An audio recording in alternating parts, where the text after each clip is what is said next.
నాయనార్ ఓం channel ప్రేక్షకులకు నమస్కారం. మనము నాయనార్ల చరిత్రలను చెప్పుకుంటూ ఉన్నాం. శుక్లాంబరధరం విష్ణుం శశివర్ణం చతుర్భుజం ప్రసన్నవదనం ధ్యాయేత్ సర్వవిఘ్నోపశాంతయే. అగజా ఆనన పద్మార్కం గజానన మహర్నిశం అనేకదంతం భక్తానాం ఏకదంతముపాస్మహే ఏకదంతముపాస్మహే.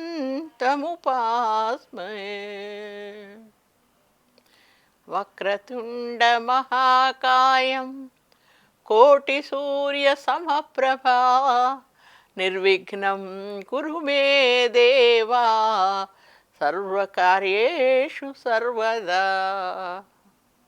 ఆపదామపహర్తారం దాతారం సర్వసంపదాం లోకాభిరామం శ్రీరామం భూయో భూయో నమామ్యహం. గణపతి నవరాత్రులు చేసుకుంటున్నటువంటి సందర్భంగా మనం ఈ గణపతి నవరాత్రులలో గణాధిపతికి ఎన్నెన్నో పూజలు జరుగుతున్నాయి. వీధి వీధిన వాడల నగరంలో ఎన్నో చోట్ల, నగరమనే కాదు వివిధ పట్టణాల్లో కూడా, దక్షిణాది ప్రాంతమైన ఉత్తరాది ప్రాంతమైన ఏ ప్రాంతమైనా విదేశంలో ఉన్నటువంటి తెలుగు వాళ్ళకి సైతం కూడా గణనాథుడు గణాధిపతి కాబట్టి ప్రథమ పూజితుడు ఆదిదేవుడు. ఆ ఆదిదేవుడైనటువంటి గణేశ్వరుణ్ణి గణాధిపతిని ప్రార్థించడం అనేటువంటిది మనకి ఆనవాయితీగా వస్తున్నటువంటి సాంప్రదాయం.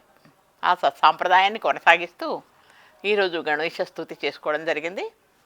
అలాగే గణపతికి తల్లిదండ్రులైనటువంటి వాళ్ళు ఆ పరమేశ్వరుడు, పార్వతీ పరమేశ్వరులు వారిద్దరూ కూడా ఎప్పటికీ కూడా నిలిచి ఉండేటటువంటి దైవం, ఆద్యంతములు లేనటువంటి అమ్మవారు అయ్యవారు కూడా. అలాగే గణాధిపతి కూడా ఆద్యంతములు లేనటువంటి వాడు. ఎప్పటికీ కూడా ప్రజలు అందరూ కూడా సుఖ సంతోషాలతో పూజించుకునేటటువంటి వాడు. ఎదుటి వాళ్ళు ఆనందపడితే ఆయన ఆనందపడిపోయి గంతులేస్తాడట, చిందులేస్తాడట గణపతి. ఎదుటి వాళ్ళు ఇప్పుడు అందుకే మండపాల్లో చాలామంది ఏం చేస్తారు అంటే నృత్యాలు చేస్తారు. ఆయన నిమజ్జనం అప్పుడు కానీ, లేకపోతే ఆయన్ని ప్రతిష్ఠించే రోజు కానీ, లేకపోతే మధ్య రోజులందు కానీ వివిధ రకాలైనటువంటి నాట్య భంగిమల్లో ఆయన్ని మెప్పించడానికి ప్రయత్నం చేస్తారు. ఎందుకు అంటే ఆయనకి నృత్యం అంటే ఇష్టం, సంగీతం అంటే ఇష్టం, జ్ఞానం అంటే ఇష్టం, తన గురించి కథలుగా చెప్పుకుంటే ఇష్టం. అది ఏ దేవుడికైనా ఇష్టం. కానీ ప్రత్యేకమైనటువంటిది ఏంటి అంటే నృత్య గణపతి. ఆయన అంటే నృత్యం చేసేవాళ్ళంటే చాలా ఇష్టం. వాళ్ళ నాన్నగారే నృత్యం చేస్తారు కదా. ఆయన చక్కటి నాట్యకారుడు, మహాశివుడు. అట్లా ఆ విధమైనటువంటి గణపతి స్తోత్రంతో ప్రారంభించి మనం ఈ రోజున నాయనార్ల కథల్లో 20వ భాగాన్ని మనం చెప్పుకుంటున్నాం. ఇక్కడ తిరుజ్ఞాన సంబంధార్ అనేటువంటి ఒక నాయనారు, చాలా చాలా గొప్ప నాయనారు. మనం చెప్పుకున్నటువంటి నాయనార్లలో అందరూ ముఖ్యమైన వాళ్ళే. 63 నాయనార్లు ఉన్నారు. 63 నాయనార్ల యొక్క చరిత్ర మనం షెక్కిలార్ అనేటువంటి తమిళ కవి పద్య ప్రబంధంలో రాసినటువంటి కథలన్నీ కూడా మనం తెలుగు అనువాదంలో నుంచి చెప్పుకుంటూ ఉన్నాం. తెలుగు అనువాదం చేసినటువంటి వాళ్ళు శ్రీ దుగ్గిరాల గోపాలకృష్ణయ్య గారు. వారి అనువాదాన్ని అనుసరించి మనం చెప్పుకుంటున్నటువంటి కథలు ఇవి. వీటిల్లో అనేకమైనటువంటి కథలు ఉన్నాయి. అనేకమైనటువంటి కథల్లో మనం చాలా వరకు కొన్ని ఒక 20-25 కథల వరకు మనం చెప్పేసుకున్నాము. కన్నప్ప కథ కానీ, తర్వాత రకరకాలైనటువంటి కథలన్నీ కూడా వచ్చాయి మనకి. ఇప్పుడు మనకి ప్రధానమైనటువంటి కథ తిరుజ్ఞాన సంబంధారు. ఇది ఎంత ముఖ్యమైనటువంటి చరిత్ర అంటే నాయనార్లందరిలోకి కూడా ప్రధానమైనటువంటి వాడు తిరుజ్ఞాన సంబంధారు. ఆయన చరిత్ర మనం చెప్పుకుంటే మన జీవితం నిజంగా సఫలీకృతం అవుతుంది. ఎందుకు అంటే అంత చిన్నతనంలో జ్ఞానాన్ని సంపాదించడం అనేటువంటిది. ఇప్పుడు బొజ్జ గణపయ్యలాగానే బొజ్జ గణపయ్య ఎంతుంటాడు, చాలా చిన్నగా ఉంటాడు, పొట్టిగా ఉంటాడు. కానీ అతనికి ఎంత జ్ఞానం, అపరిమితమైనటువంటి జ్ఞానం. ఆ జ్ఞానం ఎలా వచ్చింది అంటే దేవతల ఆశీస్సులు, తల్లిదండ్రుల ఆశీస్సుల వల్ల అతనికి అపారమైనటువంటి జ్ఞాన సంపద చేతికి అందింది. ఆయన మామూలుగా పొట్టివాడు మరిగుజ్జువాడు అంటూ ఉంటారు గణపతిపతిని. ఎందుకంటారు మరిగుజ్జువాడు? ఎదగనటువంటి వాడు అంటారు. ఎదగనటువంటి వాడు అంటే అర్థం ఏంటంటే అక్కడ కాలాన్ని చేతిలో పట్టుకున్నటువంటి వాడు అని. కాలాన్ని చేతిలో పట్టుకోకుండా ఉంటే మనం ఎదిగిపోతాం కదా. కానీ ఆయన కాలాన్ని చేతిలో పట్టుకున్నాడు కాబట్టి ఆయన ఎదగలేదట. ఆయన చిన్నపిల్లవాళ్ళలాగానే ఉన్నాడు. కానీ జ్ఞాన సంపద చాలా ఉంది ఆయనకి. జ్ఞాన గణపతి ఆయన, నృత్య గణపతి ఎన్నో. అలాగే మన తిరుజ్ఞాన సంబంధాలు కూడా చిన్నపిల్లవాడిగా ఉన్నప్పుడే అనేకమైనటువంటి జ్ఞాన సంపద అతనికి అబ్బిందట. అది ఎలా అనేటువంటిది కథ ముందు నుంచి చెప్పుకుందాం మనం. పాండ్య దేశం. ఆ పాండ్య దేశంలో ఎక్కువ ఆ శతాబ్దంలో 7వ శతాబ్దం అది. ఆ 7వ శతాబ్దంలో పాండ్య దేశంలో జైన మతం ఎక్కువగా ప్రాబల్యంలో ఉంది. చాలాసార్లు కథల్లో మనం చెప్పుకుంటూ ఉన్నాం. ఆ జైన మతం ఉన్నప్పుడే ఇటు శైవ మతం, అటు జైన మతం. అంతకుముందే బౌద్ధం వచ్చి అది కొంచెం తగ్గింది. జైన మతం, శైవ మతం రెండూ కూడా సరిసమాన స్థాయిలో ఉన్నటువంటి ఆ శతాబ్దం 7వ శతాబ్దం. ఆ 7వ శతాబ్దంలో, క్రీస్తు శకం 7వ శతాబ్దంలో పాండ్యరాజు అయినటువంటి అతను జైన మతస్థుడు.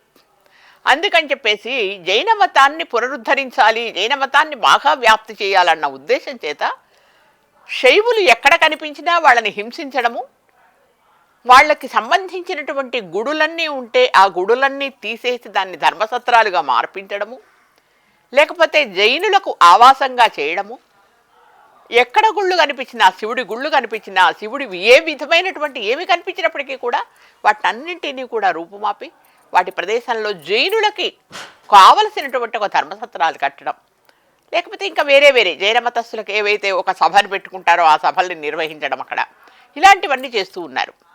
ఇక ఎవరైతే శివభక్తులు ఉన్నారో వాళ్ళని హింసించడం, ఏదో ఒక విధంగా మీరు జైన మతానికి మారండి అని చెప్పటం. అంటే మత ప్రచారం అనేటువంటిది ఒక్కొక్కసారి ఒక్కొక్క మతాన్ని ప్రచారం చేస్తూ ఉంటారు. మనము ప్రాచీన సాంప్రదాయ ప్రకారంగా వైదిక మతాన్ని అనుసరించి మన దేవుళ్ళు ఎవరు అంటే శివుడు, విష్ణువు, వీళ్ళంతా కూడా మనం దేవుళ్ళగా కొలుస్తూ ఉంటాం, అమ్మవారు, వీళ్ళందరినీ కూడా. కానీ మనకు అక్కడ ఏం జరుగుతుంది అంటే అక్కడ జైన మతం అనేటటువంటిది వచ్చింది. ఆ జైన మతం అనేటటువంటి దానికి ఎందుకు ఎక్కువగా ఆకర్షితులయ్యారు ప్రజలు అప్పుడు ఆ కాలంలో అనేటువంటిది మనం తెలుసుకోవాలి. ఎందుకు జైన మతాన్ని ఆకర్షించారు అంటే జైన మతాన్ని ఎందుకు ఆదరించారు ఆ కాలంలో, ఎందుకు ఆ మతంలోకి వెళ్ళాలి అనేటువంటి కాంక్ష ప్రజలకు ఎందుకు కలిగింది అంటే పూర్వకాలం నుంచి మనకి వైదిక పద్ధతులు ఉన్నాయి. వైదిక మార్గాన్ని అనుసరించారు కాబట్టి ఆ వైదిక సాంప్రదాయ ప్రకారంగా యజ్ఞయాగాదులు చేయటము, ఆ యజ్ఞయాగాదుల్లో జంతు బలులు కూడా ఇవ్వటము అనేటువంటిది సాంప్రదాయంగా ఉండేది ఒకప్పుడు. అదొకటి. తర్వాత విగ్రహాలను విగ్రహారాధన చేయడం. ఆ విగ్రహారాధన చేసి గుళ్ళు గోపురాలు కట్టిన తర్వాత ఆ గర్భగుడిలోకి అందరినీ రానివ్వకపోవటము. అంటే కులం ప్రకారంగా, మత ప్రకారంగా కొంతమందిని మాత్రమే రానివ్వడం, అగ్రకులాల వాళ్ళు నీచ కులాల వాళ్ళు అనేటువంటి భేదాన్ని చూపించడము, ఆ నీచ కులాల వాళ్ళు ఎవరూ కూడా ఆ లోపలికి రాలేకపోవటము, ఇవన్నీ కూడా కొన్ని జరిగాయి ఆ కాలంలో. అయితే అదే సమయంలో జైన మతస్థులు, బౌద్ధ మతస్థులు వచ్చారు, తర్వాత జైన మతస్థులు వచ్చారు. జైన మతంలో వాళ్ళు చెప్పేది ఏంటి అంటే అసలు మానవులనే కాదు కదా, చిన్న చీమను కూడా మనం అపకారం చేయకూడదు, అహింసా పద్ధతి ఎక్కువ. అహింసా పద్ధతి అన్నిట్లో ఉంది. కానీ యజ్ఞానికి వచ్చేటప్పటికి యజ్ఞం అంత పెద్ద యజ్ఞం చేసినప్పుడు బలివ్వడం అనేటువంటి సర్వసాధారణమని మన గ్రామ దేవతలు కూడా ఉంటాయి చూడండి ఊళ్ళల్లో. అటువంటి గ్రామ దేవతలకు కూడా మనం ఏం చేస్తామంటే జంతు బలులు అనేటువంటివి ఇవ్వడం అనేది మన వాళ్ళ పూర్వ సాంప్రదాయంగా ఉంటూ ఉండేది. జంతు బలులు ఇవ్వడం అనేటువంటిది అది క్రమంగా ఇప్పుడు తగ్గిపోయింది చాలా. ఎక్కడా కూడా ఊళ్ళల్లో కూడా గ్రామ దేవతలు కూడా జంతువులని బలివ్వడం అనేటువంటిది ఇప్పుడు జరగట్లేదు. సాధారణంగా ఎక్కడో ఒక చోట కనిపిస్తుంది అంతే తప్ప కనపడట్లేదు. కానీ ఆ కాలంలో ఎక్కువగా ఉండేదన్నమాట. అవన్నీ ఉండడము, తర్వాత విగ్రహారాధన చేయడము, ఈ విగ్రహారాధన ఇవన్నీ లేకుండా జైన మతస్థులు, జైన తీర్థంకరులు సులువైనటువంటి మార్గాలు, సూత్రాలు చెప్పారు. విగ్రహారాధన చేయక్కర్లేదు, ఆ తర్వాత అహింసా పద్ధతిని పాటించాలి, మాంసాహారం తినకూడదు, శాకాహారమే తినాలి, ఇట్లా కొన్ని పద్ధతులు పెట్టుకొని వాళ్ళు బుద్ధం శరణం గచ్చామి ఎట్లా చెప్పాడో మా ఆయన ధర్మం శరణం గచ్చామి అని అవే పద్ధతులు ఇందులో కూడా వచ్చాయి. కాకపోతే కొంచెం తేడా ఉంది బౌద్ధ మతానికి జైన మతానికి కూడా. అటువంటి ఆ జైన మతం అన్ని ఇష్టపడి ఆ జైన మత తీర్థంకరులు ఏం చేశారంటే వాళ్ళ దగ్గర ప్రచారకులు ఉన్నారు. ఆ ప్రచారకులు ఏం చేశారంటే బాగా ప్రచారం చేయడం మొదలుపెట్టారు. ఊరూరా కూడా జైన మతం ప్రచారం అయిపోయి అందరూ కూడా జైన మతంలోకి మారడం మొదలుపెట్టారు. అంటే యథారాజా తథా ప్రజ కదా. ఇప్పుడు రాజు ఏదైతే ఉందో, రాజు ఏదైతే చేస్తున్నాడో, రాజు ఏదైతే తాను చెప్పదలుచుకున్నాడో, ఏ మతాన్ని అయితే తాను ఉద్ధరించదలుచుకున్నాడో ఆ మతాన్ని ప్రజలందరూ ఉద్ధరించేటట్టుగా చేయడము, ప్రజలందరినీ అందులోకి మార్చడం కష్టమైన పని కాదు. ఎందుకంటే ప్రజలు ఎట్లా ఉంటారంటే ఇప్పుడు డబ్బుకైనా లొంగుతారు, లేదంటే కొరడా దెబ్బలకైనా లొంగుతారు, లేదంటే గదమాయిస్తే అయినా లొంగుతారు. ఇలా ఏదైనా రాజు ఏం చేయగలడు? సామధాన భేద దండోపాయాలు ఏదైనా కూడా ఉపయోగించగలడు కదా. చెప్పగలడు, తెల్లగా చెప్పగలడు, గట్టిగా చెప్పగలడు, దండం ఉపయోగించగలడు, ఇవన్నీ కూడా చేయగలడు. కాబట్టి అందరూ కూడా దాదాపుగా జైన మతస్థులుగా మారిపోయేటువంటి సందర్భంలో శైవ మతాన్ని ఆరాధించేటటువంటి ఒక దంపతులు ఉన్నారు. శివపాద హృదయుడు, ఆయన భార్య మరి భగవతి. అసలు ఆ పాండ్య దేశం కూడా ఎలా ఉండేదిట అంటే అద్భుతమైనటువంటి దేశంట. అంటే అక్కడ పాండ్యరాజు రాజ్యం ఎట్లా ఉండేది అంటే సుభిక్షంగా ఉండేది, దేనికి లోట్లేదు. పచ్చని పంట పొలాలు, నీటి చక్కల తామరలు ఇట్లా కొలల్లో ఇట్లా తేలుతూ ఉంటాయన్నమాట. తెల్ల తామరలు, ఎర్ర తామరలు, రాత్రిపూట అయ్యేసరికి కలువలు విచ్చుకోవడం, ఇవన్నీ అద్భుతమైనటువంటి ఒక సందర్శన మనకు కనిపిస్తుంది అక్కడ. తెలిసిందా? అద్భుతమైనటువంటి ఒక ప్రకృతి రామణీయకత అనేటువంటిది అక్కడంతా కూడా వ్యాపించి ఉందన్నమాట. కానీ ఇన్ని ఉన్నాయి, బాగుంది. కానీ అక్కడ శివాలయాలు కట్టాలంటే భయం, కట్టినప్పుడు ఆ శివాలయానికి వెళ్ళి ఎవరైనా పూజ చేసుకోవాలంటే భయం, అక్కడ ఎవరైనా కూడా ఇక శివుడికి అభిషేకం చేసుకోవాలంటే భయం. ఇట్లా నిరంతరం భయంగా బ్రతుకుతున్నటువంటి రోజు. అంటే శివుణ్ణి ధ్యానించకూడదు, మన దేవుళ్ళని ఎవరిని ధ్యానించకూడదు. ఆ జైన మతస్థులు ఏదైతే ఆరాధిస్తారో ఆ సూత్రాలనే పాటించాలి, వాటిని ఆచరించాలి అనేటువంటిది. ఆ సందర్భంలో ఒక దంపతులు శివపాద హృదయుడు, భగవతి. ఈయన రోజు దేశమంతా కూడా రాజ్యంలో కొంతమంది శివభక్తులందరూ కుమిలిపోతున్నారు. వాళ్ళు అయ్యో మన పరిస్థితి ఏంటి, మన దేవుళ్ళని మనం వీళ్ళుగా భావించుకుంటున్నాం కదా, వైదిక మార్గాన్ని అనుసరించి, వేద మార్గాన్ని అనుసరించి మనం ఈ విధమైనటువంటి దేవుళ్ళని మనం పూజించుకుంటున్నాం. రాముడని, కృష్ణుడని, శివుడని, ఇంకా రకరకాలైనటువంటి ముఖ్యంగా శైవ భక్తి కలిగినటువంటి వాళ్ళు ఎక్కువ శైవ మతం బాగా అంతకుముందు ప్రాబల్యంలో ఉంటుంది. కొంతమంది అటు ఉన్నారు. అందుకనే శివుణ్ణి దేవుడిగా భావించుకొని మనం ఎన్నెన్నో కార్యక్రమాలు చేస్తున్నాము. చేద్దామని ప్రయత్నం చేసినా అక్కడ సఫలీకృతం అవ్వడం లేదు. ఏం చేయాలి అని బాగా బాధపడుతూ ఉంటారు కొంతమంది. అక్కడ ఆ బాధపడేటటువంటి వాళ్ళల్లో మన శివపాద హృదయుడు కూడా ఒకడు, ఆయన భార్య కూడా భగవతి. ఇద్దరూ కూడా చాలా నిష్ఠపరుడు. అంటే చక్కగా నిష్ఠతో వాళ్ళు పొద్దున్నే లేచి శివాభిషేకం చేసుకోవడం, పంచాక్షరి మతాన్ని జపించడం, ఇవన్నీ చేస్తూ ఉంటాడు. చేస్తూ ఉండగా ఒకరోజు ఏమవుతుంది అయితే వాళ్ళకి అన్నీ ఉన్నాయి, సకల సంపదలు ఉన్నాయి, అన్నీ ఉన్నాయి. కానీ ఒకటే ఒక లోటు. పూర్వకాలంలో చాలా వరకు అది ఉండేది, ఎందుకో అది తెలియదు, ఇప్పుడు ఎక్కువైపోయింది మళ్ళీ. సంతానలేవి అంటే సంతానం లేదు వాళ్ళకు. సంతానం అనేటటువంటిది ఎందుకబ్బా లేదు సంతానం అని చెప్పి పాపం వాళ్ళు చాలా పూజలు చేశారు, ఎక్కడి గుళ్ళు గోపురాలన్నీ సందర్శించారు, వాళ్ళకి మాత్రం సంతానం కలగలేదు. అప్పుడు వీళ్ళందరూ కూడా శైవ మతస్థులందరూ కూడా దేవుణ్ణి ప్రార్థించారట. దేవా, మేమందరం కూడా మనం బాహాటంగా శివుణ్ణి కొలుచుకోవడానికి కూడా లేనటువంటి పరిస్థితి ఏర్పడింది జైన మతం వల్ల. ఇక్కడ అన్యమతం అనేటటువంటిది ఇక్కడ వేళ్ళూని కొనిపోయి మన వైదిక మతం ఏదైతే ఉందో, శైవ మతం ఏదైతే ఉందో, ఆ శైవ మతం అనేటటువంటిది ప్రాబల్యం అడుగంటింది. కాబట్టి దాన్ని పునరుద్ధరించడానికి మనం ఏదైనా ఒకరు కావాలి. ఇప్పుడు లోకాన్ని ఉద్ధరించేవాడు ఒకరు కావాలి కదా. ధర్మ సంస్థాపనార్థాయ సంభవామి యుగే యుగే అన్నాడు అందుకే శ్రీకృష్ణుడు కదా. ధర్మానికి ఎప్పుడైనా గ్లాని కలిగితే నేను వెంటనే ఉద్ధరిస్తాను, ఉంటాను, నేను ప్రత్యక్షమవుతానని చెప్పుకున్నాడు ఆయన కదా.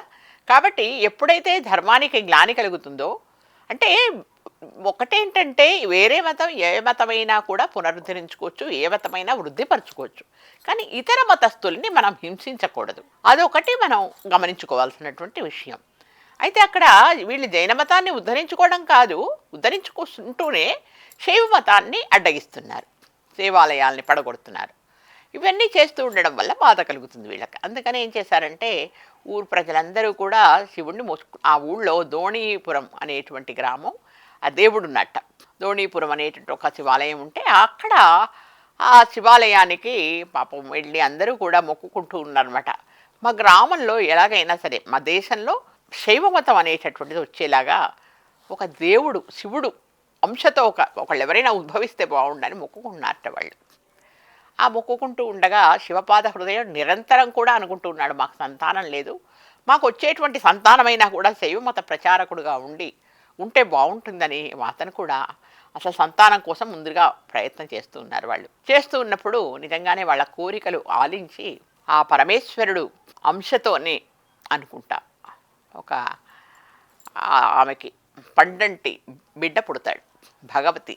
ఆమెకి శివపాద హృదయుడు భగవతి అని వారిద్దరికీ కూడా అన్యోన్య దంపతులు, సకల సంపదలు కలిగినటువంటి వాళ్ళు. అటువంటి వారిద్దరికీ కూడా పుట్టినటువంటి పుత్రుడు ఒక అమోఘమైనటువంటి శక్తి కలిగినటువంటి వాడు, అపారమైనటువంటి జ్ఞాన సంపద కలిగినటువంటి వాడు. పుట్టగానే అతని కళ్ళల్లోంచి మెరుపులు వచ్చేసాయి. పుట్టగానే అసలు ఎంతో జ్ఞానవంతుడిగా తేజోవంతుడిగా కనిపించాడు. అంటే జ్ఞానం అనేటటువంటిది మన కళ్ళల్లో ముఖంలో వెలుగుతూ ఉంటుంది ఎప్పుడైనా కూడా. జ్ఞానము అనేటటువంటిది ఎప్పుడూ కూడా మన ముఖంలో తేలియాడుతూ ఉంటుందన్నమాట. ఇట్లా అంత అద్భుతమైనటువంటి జ్ఞానవంతుడిగా ఒక పిల్లవాడు పుట్టాడు. ఆ పిల్లవాడికి మెల్లగా నామకరణం అది చేస్తారు, సంబంధార్ అని పేరు పెడతారు. సంబంధార్ అని పేరు పెట్టి పెంచుకుంటూ ఉంటారు.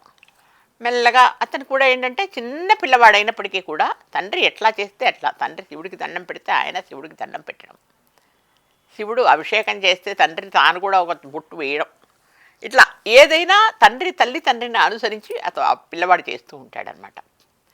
ఆ చేస్తూ ఉండడం వల్ల ఒకరోజు ఏమవుతుందంటే 3 ఏళ్ల వయస్సు, ఆ పిల్లవాడికి 3 ఏళ్ల వయసు. చాలా అందంగా ఉంటాడు పిల్లవాడు, చాలా అద్భుతంగా ఉంటాడు పిల్లవాడు, చాలా అందంగా ఉంటాడు. అందంగా ఉన్నటువంటి ఆ పిల్లవాడు 3 ఏళ్ల పిల్లవాడు రోజు వాళ్ళ నాన్నగారు పుష్కరిణికి వెళ్ళి స్నానం చేస్తూ ఉంటాడు. అదోణీపురం గుడి ఏదైతే ఉందో ఆ గుడి దగ్గరలో ఉన్నటువంటి పుష్కరిణికి వెళ్ళి స్నానం చేస్తూ ఉంటాడు. దాదాపు ఇంటి దగ్గరగా ఉండవు కదా గుళ్ళు, 1 కిలోమీటర్ 2 కిలోమీటర్ల దూరంలోనే ఉంటాయి కదా. అట్లా వెళ్ళి అక్కడ ఆ పుష్కరిణిలో స్నానం చేసి దేవుడికి అభిషేకం చేసుకొని వస్తూ ఉంటాడు. అంత తెల్లవారుజామున లేచి అతను వెళ్తున్నప్పటికీ కూడా ఒకరోజు లేచాడట ఈ అబ్బాయి కూడా, మన సంబంధాలు కూడా. లేచేసి నాన్న మీతో వస్తాను నేను. అప్పుడప్పుడే మాటలు వస్తున్నాయి. 3 ఏళ్ళు అంటే ఏంటండి, చిన్నపిల్లవాడు కదా. అయినప్పటికీ కూడా అప్పుడప్పుడే మాట్లాడుతున్నటువంటి వాడు, నాన్నగారు మీతో వస్తాను నేను కూడా మీతో వస్తానంటే, వద్దు బాపు అక్కడంతా చీకటిగా ఉంటుంది, ఇంకా చీకటిగా ఉంటుంది, తెల్లవారలేదు పూర్తిగా. పైగా నేను అక్కడ పుష్కరిణిలో స్నానం చేస్తుంటే నీకెవరు ఉండరు అక్కడ పక్కన, మళ్ళీ నువ్వు భయపడిపోతావు, ఏవో వస్తాయి, ఏవో జంతువులు తిరుగుతూ ఉంటాయి కదా, అటు కుక్కలో ఏవో ఒకటి తిరుగుతూ ఉంటాయి కదా, వాటికి నువ్వు చాలా భయపడిపోతావు, వద్దు ఇంట్లో ఉండని తల్లికి కూడా చెప్పమంటాడు. భార్య కూడా పిల్లవాడిని ఆపమని చెప్తాడు. ఆమె చెప్పినా కూడా వినడు, ఇంకా ఏడుపు లంఘించుకుంటాడు. ఎట్లాగైనా సరే నేను రావాల్సిందే, మీతో పాటు నేను ఆ పుష్కరిణి దగ్గరికి రావాల్సిందే, నది దగ్గరికి రావాల్సిందే, పుష్కరిణి దగ్గరికి రావాల్సిందే అని గొడవ పెడతాడు. గొడవ పడేటప్పటికీ వెంటనే సరే ఇంకా చేసేదేమీ లేక శివపాద హృదయుడు సరే అని భుజాలపైకి పిల్లవాడిని ఎక్కించుకొని, నడవలేడు కదా, కాళ్ళు ముళ్ళు అన్నీ ఉంటాయి కదా, అందుకని చెప్పేసి పాపం నడవలేడని చెప్పేసి భుజాలపైకి ఎక్కించుకొని వెళ్తాడు. వెళ్ళేం చేస్తాడు, పుష్కరిణి దగ్గరికి వెళ్తాడు. ఆ పుష్కరిణి దగ్గరికి వెళ్ళేసి ఆ పుష్కరిణిలో స్నానం చేద్దామని దింపుతాడు పిల్లవాడిని. దింపి అక్కడ ఒక పుష్కరిణికి ఒడ్డున కొంచెం దూరంలో గుడికి పుష్కరిణికి మధ్యలో అన్నమాట, అంటే నదికి కూడా దగ్గరగానే పుష్కరిణికి కూడా దగ్గరగానే ఒక బండ ఉంటే, బండరాయి ఉంటే ఆ బండరాయి మీద కూర్చోబెట్టేసి బాబు ఇక్కడ కూర్చో, నేను పుష్కరిణిలో 3 మునకలు వేసి వస్తాను అని చెప్తాడు. అంటే ఏంటంటే పూర్వకాలంలో ఒక పుష్కరిణిలో స్నానం చేస్తే స్నానమే కాదు, అర్ఘ్యం కూడా వదులుతారు కదా. ఆ అర్ఘ్యం వదలడం అనేటటువంటిది కూడా జరుగుతుంది. కాబట్టి నేను ఆ పుష్కరిణికి వెళ్ళి స్నానం చేసి వస్తాను, అప్పుడు నేను వస్తానంటే నువ్వు మునిగిపోతావు నాన్న, వద్దు, నువ్వు చిన్న పిల్లవాడివి కదా, కొంచెం పెద్దగా అయ్యాక నేను తీసుకొని వెళ్ళి స్నానం చేయిస్తాను, ప్రస్తుతానికైతే ఆ బండ మీద కూర్చోమని చెప్తాడు.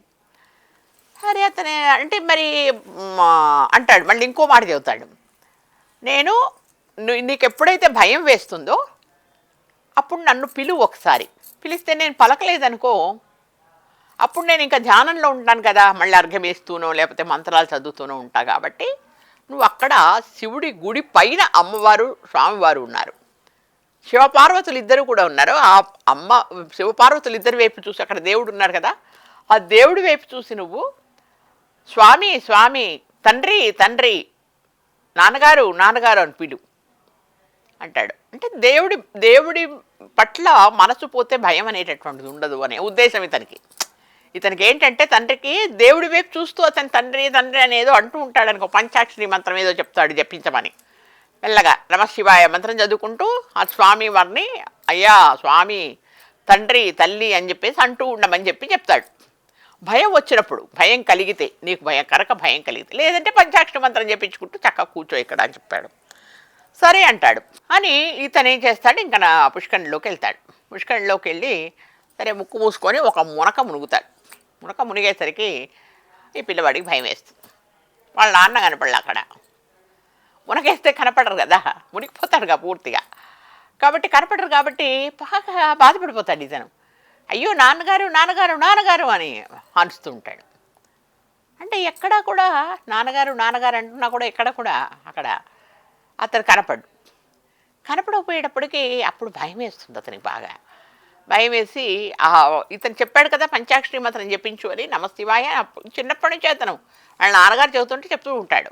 అట్లా నమశివాయ చదువుకుంటూనే అతను ఏం చేస్తాడు, ఆ గుడి వైపు చూసి నాన్నగారు నాన్నగారు అమ్మగారు అమ్మగారు అని పిలుస్తాడు. ఆ గుడి పైన శివపార్వతులు ఇద్దరు బొమ్మలు ఉంటాయి కదా, ఆ బొమ్మల వైపు చూసి నన్ను నా అమ్మ అమ్మ అమ్మ అని పిలుస్తాడు, అమ్మ అమ్మ అమ్మ అని